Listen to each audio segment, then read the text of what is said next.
They thought I was a broken old man with nothing left to fight for, and for a while I believed them. My wife Margaret drove to the same post office branch on Lakeshore Road every Thursday morning for 31 years. Rain, snow, the kind of February cold that makes your bones ache. She never missed a Thursday. I used to tease her about it. "You applying for a job there?" She'd smile and say she was just running errands. I never pushed. Margaret wasn't someone you pushed. When she passed in October, quietly, the way she did everything, I was left alone in our house in Burlington, Ontario, with 2 adult children who apparently saw my grief as an opening. I want to be clear about something before I tell you what happened next. I am 68 years old. I spent 34 years as a civil engineer with the region of Halton. I am not soft. I am not confused, and I was not, as my son and daughter seemed to believe, finished. Margaret and I had built a good life. Nothing flashy. We weren't the type. We had a 3-bedroom house we'd paid off by 2009, a modest RSP each, and the kind of marriage where you don't need to say much because the other person already knows. We had our son Derek, who is 41 and lives in Mississauga with his wife Paula, and our daughter Joanne, who is 38 and works in marketing in Hamilton. The day after the funeral, they were both in my kitchen. I remember standing at the counter making tea and thinking how strange it was. Margaret always made the tea. I was doing it wrong, probably, letting it steep too long. And I heard them talking in the living room. Voices low, the kind of low that isn't really quiet. It's just quiet enough that they can say they didn't mean for you to hear. "The house alone is worth over $1 million, Paula said. That was my daughter-in-law's voice, not my daughter's, not my son's. Paula's. In this market, probably more. "We're not talking about selling the house," Derek said, but he didn't say it like he meant it. He said it like a man testing how it sounds. I stood there with the kettle in my hand, and something went cold in my chest. Not anger, not yet. Something quieter. Recognition, maybe. They came to me that evening with what they called a plan. Derek did most of the talking. Paula sat beside him on the couch and kept nodding, just slightly whenever he paused. Joanne was there too, sitting in the armchair by the window, not quite meeting my eyes. The plan, as Derek laid it out, was that I should consider my options. The house was too big for one person. There were lovely retirement communities in the area. They'd done some research, actually. Chartwell had a nice one in Oakville. There was another in Waterdown. You'd have people around you, Dad. You wouldn't be rattling around in this big house by yourself. I was 8 days out from burying my wife. "I'm 68, I said, "not 88. Derek smiled the way you smile at someone who doesn't quite understand their own situation. "We're just thinking about what's best for you." Paula added that the process could take time, and it would be smart to start the conversation early. She had a whole vocabulary for it, I noticed. Soft words wrapped around hard intentions. I told them I needed time to grieve and that I wasn't making any decisions. They left.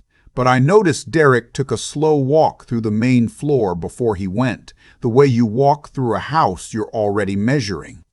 I didn't sleep that night. What I did at about 2 in the morning was go into Margaret's small desk in the corner of the bedroom, the one I'd always respected as hers and never opened. I wasn't looking for anything. I just needed to feel close to her somehow.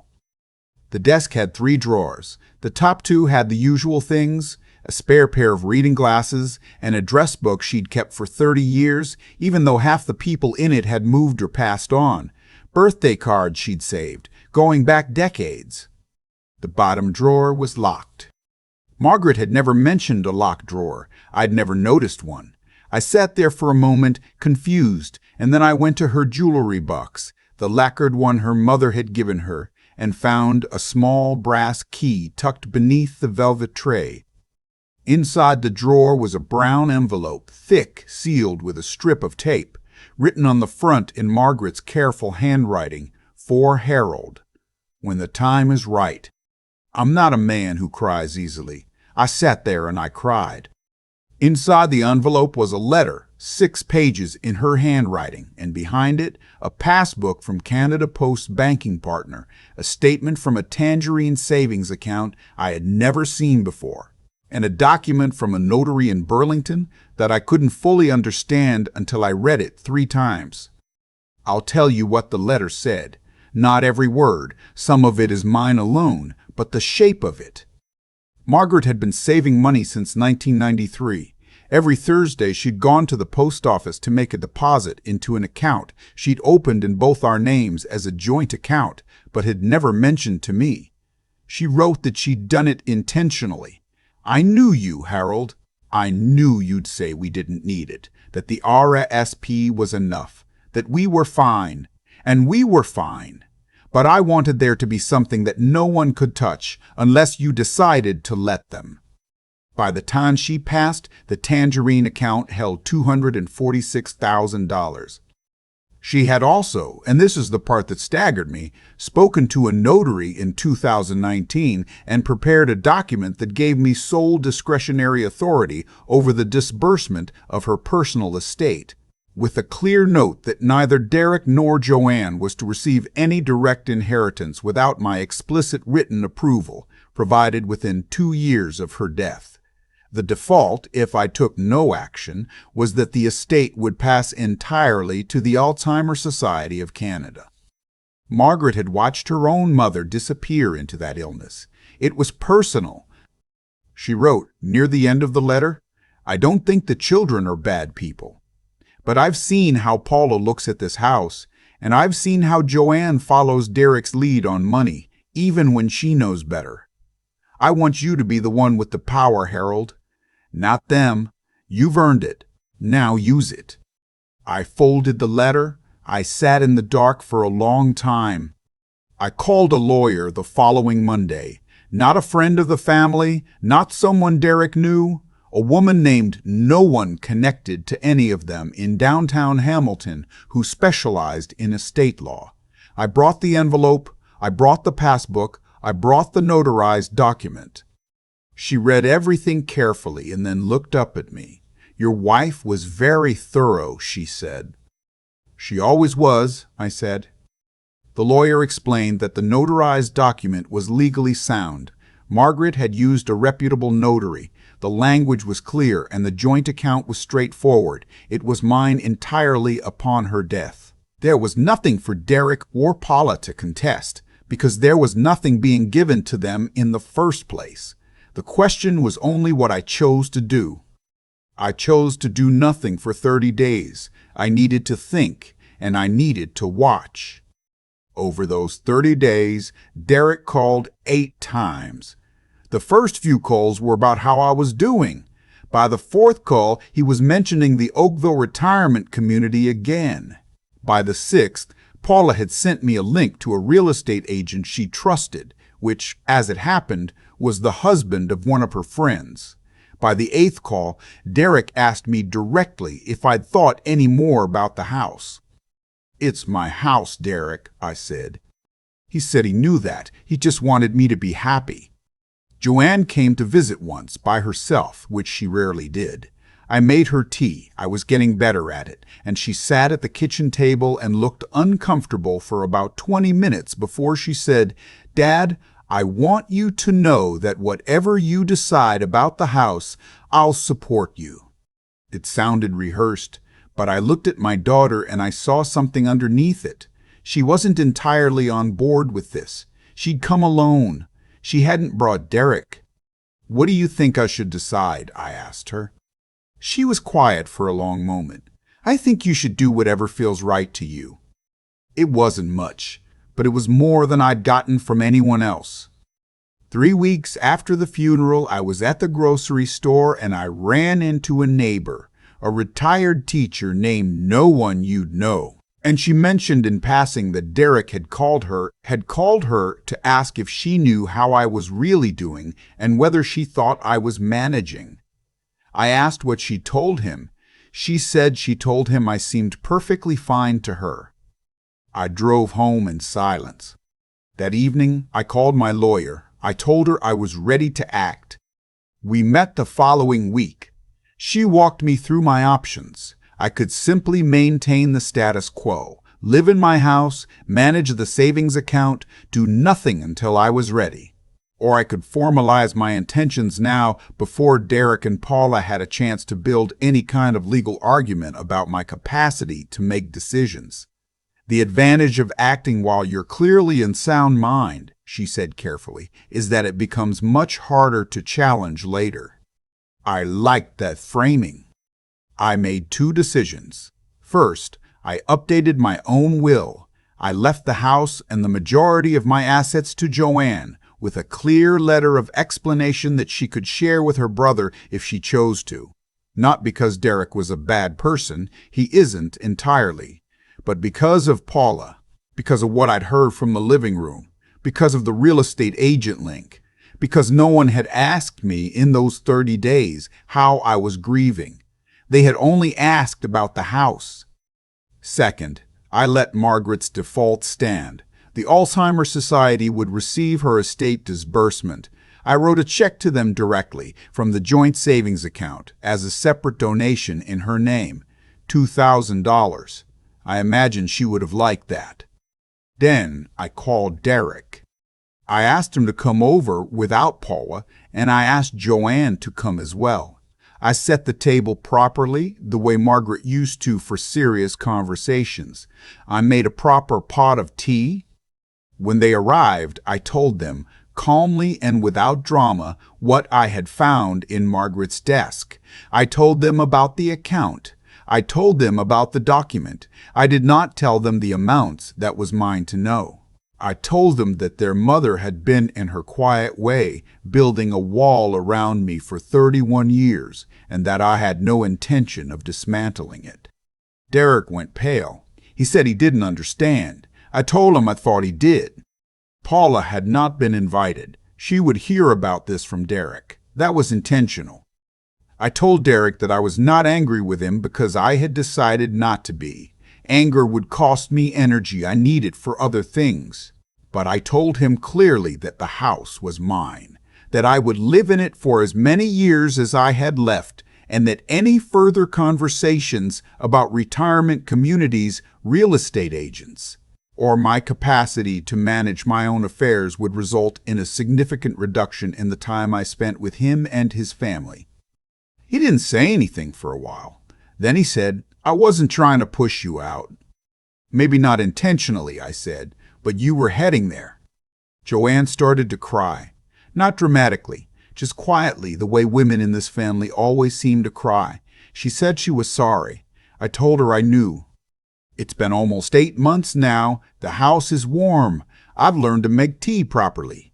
I finally asked the woman at the grocery store what I was doing wrong, and apparently I was using too much water and not enough patience. Story of most problems, really. Derek and I are civil. He comes to Sunday dinners occasionally, Paula less often. There is a distance between us that wasn't there before, and I'm not sure it will fully close. I have accepted that. Some things you break open, and they don't go back together quite the same way. Joanne and I have become closer than we've been since she was a child. She calls on Thursdays. I don't think she realizes she does it on Thursdays.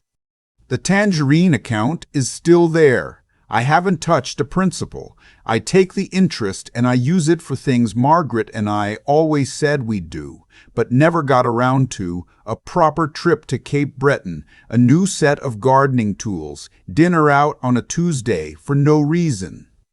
I still sleep on my side of the bed. I'm not ready to change that.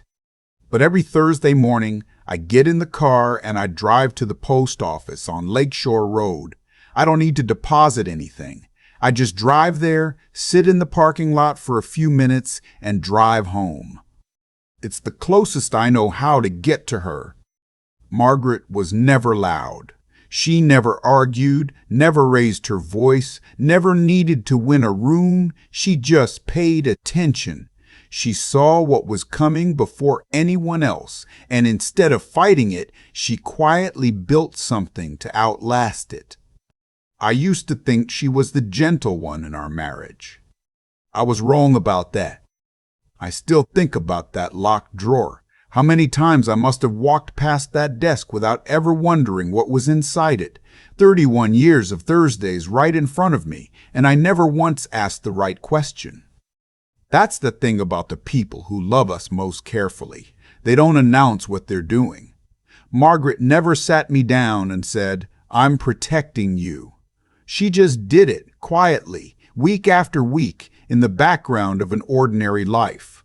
She understood something I hadn't figured out yet, that real care isn't loud. It doesn't need to be witnessed to be real. What Derek and Paula did, and I've thought about this more than I probably should, wasn't evil. It was something more ordinary and in some ways more disappointing than evil. It was carelessness dressed up as concern. They saw a grieving old man and they saw an asset, and they couldn't quite separate the two. That's a failure of character. Not dramatic, not cinematic. Just a quiet failure. The kind that reveals itself slowly, in parking lot conversations and links to real estate agents sent 8 days after a funeral. I don't say that with bitterness. I say it because I think it's worth naming, honestly. When we stop treating the people we love as people, when they become problems to be managed or estates to be divided, we lose something in ourselves that's very hard to get back. Derek lost some of my trust that October. I'm not sure he fully understands why, even now. Margaret understood it. That's what the letter told me between the lines. She had watched, and she had thought carefully, and she had acted. She didn't react in anger, didn't confront, didn't demand. She used her intelligence, her genuine, patient, clear-eyed intelligence, to build something that would outlast the moment she was most afraid of. That takes a kind of wisdom I find myself still learning from, even now that she's gone. And me, what did I do? For a while, nothing. I sat with grief, and I let myself be slow. And then I stood up. I called the lawyer. I had the difficult conversation with my son at my own kitchen table, without raising my voice. I chose not to let anger be the engine of what came next. That was a weakness. It took more out of me than a fight would have.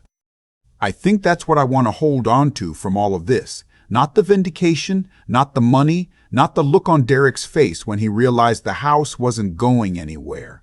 What I want to hold on to is that Margaret and I both, in our different ways, chose to act from our better selves. She built something quietly. I used it carefully. And between the two of us, we protected what we'd spent a lifetime making. Joanne calls on Thursdays now. She doesn't know she does it. I do.